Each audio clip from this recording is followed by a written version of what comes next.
What if I told you the company that invented the digital camera was destroyed by it? This isn't a riddle.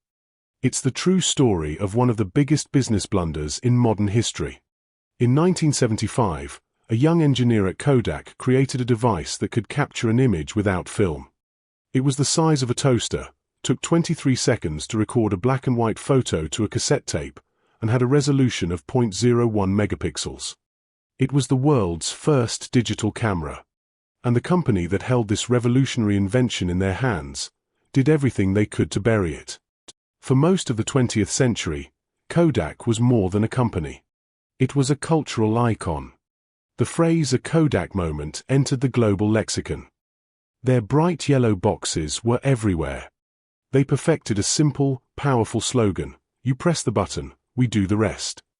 By 1976, Kodak commanded an astonishing 90% of the film market and 85% of the camera market in the United States.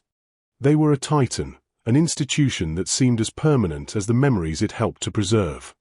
Their business model was a masterclass in profitability. But inside their own research labs, engineer Stephen Sasson had just shown them the future. A future without film. A future without processing chemicals.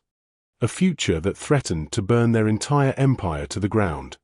So how did Kodak, the company that literally held the key to the next century of photography, end up filing for bankruptcy in 2012? How could the inventor of the digital camera be so completely blindsided by it?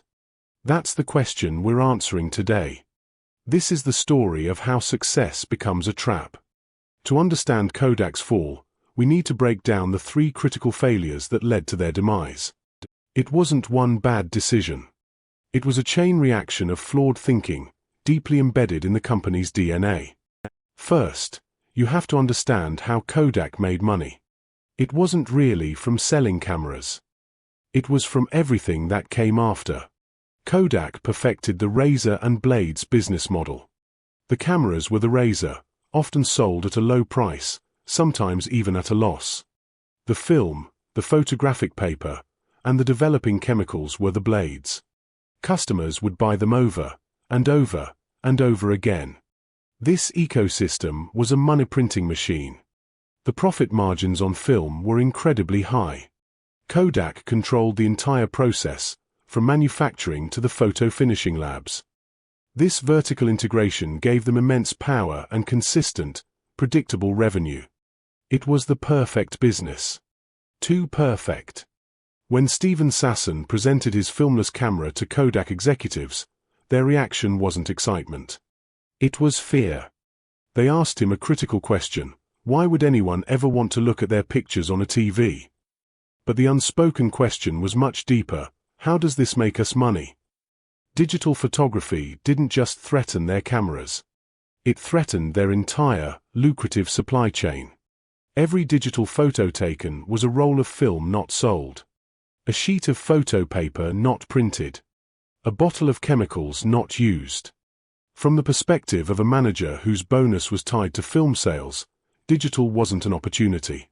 It was a cannibal. An internal report from the time estimated that going digital would cost Kodak over $1 billion in annual operating profit. So their strategy was one of containment. They patented Sasson's invention in 1978, not to develop it, but to control it. To prevent a competitor from getting their hands on it. They saw their job as protecting the film business at all costs, hoping to delay the digital future for as long as possible. The film business was a pair of golden handcuffs. It was so profitable, it made them a prisoner to their own success. The second failure was one of imagination.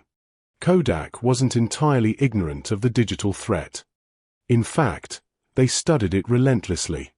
In the early 1980s, the company's head of market intelligence, Vince Baraba, conducted one of the most comprehensive research studies of its time. He analyzed the disruptive potential of digital photography, mapping out when the technology would become a real threat to film. His report was eerily accurate. It predicted that digital cameras would start to replace film around the year 2010. The findings were presented to Kodak's top leadership. And they believed him. But they interpreted the data in a fatally flawed way. They saw it as a problem for the distant future, not an opportunity for today. Their focus remained on sustaining innovation, making their existing film products better. They developed sharper film, brighter colors, and easier-to-use cameras. They were looking at the world through the lens of their current customers. The first digital cameras were expensive, produced low-quality images, and were complicated to use. Compared to the rich, vibrant look of a 35mm photo, the early digital images were a joke. Kodak assumed that customers wouldn't adopt the new technology until its quality matched that of film. This was a classic strategic mistake. They were obsessed with picture quality, but they failed to see that the customer's definition of quality was about to change dramatically. The value of digital wasn't in its resolution. It was in its immediacy. The ability to see a photo the second you take it. The convenience of deleting mistakes without cost. And, most importantly, the power to share it instantly with anyone in the world. Kodak was in the business of selling chemicals. But their customers were in the business of sharing memories. By the time Kodak realized this fundamental shift, companies like Sony, Canon, and Hewlett-Packard, companies with expertise in electronics and software, not chemistry, had already captured the market. The final nail in the coffin was Kodak's own corporate culture. For 100 years, Kodak had no real competition. They were a monopoly in everything but name. This led to a culture of risk aversion and complacency. The company was headquartered in Rochester, New York, far from the emerging tech hub of Silicon Valley.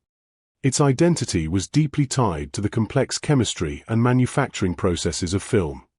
The executives who ran the company were silver halide people, experts in the chemical emulsion that coated film. They didn't understand software. They didn't understand electronics. This created an organizational immune system that rejected the new digital ideas. Any attempt to seriously pivot the company was met with internal resistance. Resources and promotions were given to managers in the legacy film divisions, not the fledgling digital projects. Kodak did make some attempts to enter the digital market. They released the photo CD in 1991 and one of the first consumer digital cameras, the DC-40, in 1995. But these efforts were half-hearted. They were framed as hybrid solutions, designed to bridge the gap between film and digital, rather than replace film entirely. For example, the photo CD required you to get your film developed and then scanned onto a disc. It was still tethered to the old world. They couldn't bring themselves to fully commit to a future that would destroy their present. They wanted to have it both ways. And in a moment of disruptive technological change, that is the one strategy guaranteed to fail. The digital revolution required a complete change in mindset, from chemistry to software, from manufacturing to services. Kodak's culture was simply too rigid, too proud, and too successful to make that leap. So when you piece it all together, the picture becomes clear. Kodak's failure wasn't due to a lack of awareness. They knew digital was coming. They had the patents.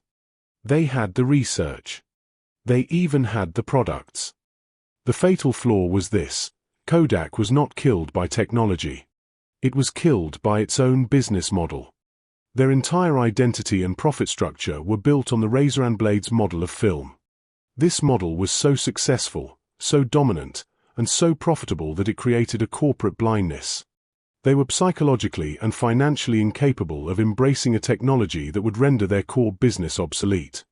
They defined themselves as being in the film business, when they should have realized they were in the memory business. This single, narrow definition of their mission was their death sentence. They spent decades managing for profitability and protecting their legacy, instead of managing for the future and inventing a new one. They didn't just fail to see the future. They actively chose to ignore it, because the present was simply too comfortable.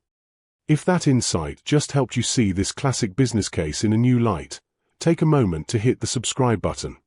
We release breakdowns like this every week. The Kodak story is now the textbook example of what's known as the innovator's dilemma. This is a concept pioneered by Harvard professor Clayton Christensen. It explains how great, well-managed companies can fail precisely because they do everything right. They listen to their customers, invest in improving their products, and focus on maximizing profits. But in doing so, they miss the next wave of disruptive innovation. These new technologies often start out as inferior, niche products that their best customers don't want. By the time the technology is good enough to compete, it's too late. The established company is too invested in its old way of doing things to pivot effectively. The ultimate lesson from Kodak is brutal and simple. You must be willing to disrupt yourself before a competitor does it for you. Businesses can't fall in love with their current products. They must fall in love with the problem they solve for their customers. Had Kodak seen themselves as a company that helps people share memories, they might have invented Instagram. Instead, they saw themselves as a film company, and they vanished. If you learned something new, hit the like button and subscribe for more strategy breakdowns. And let us know in the comments, what company's strategy should we unlock next?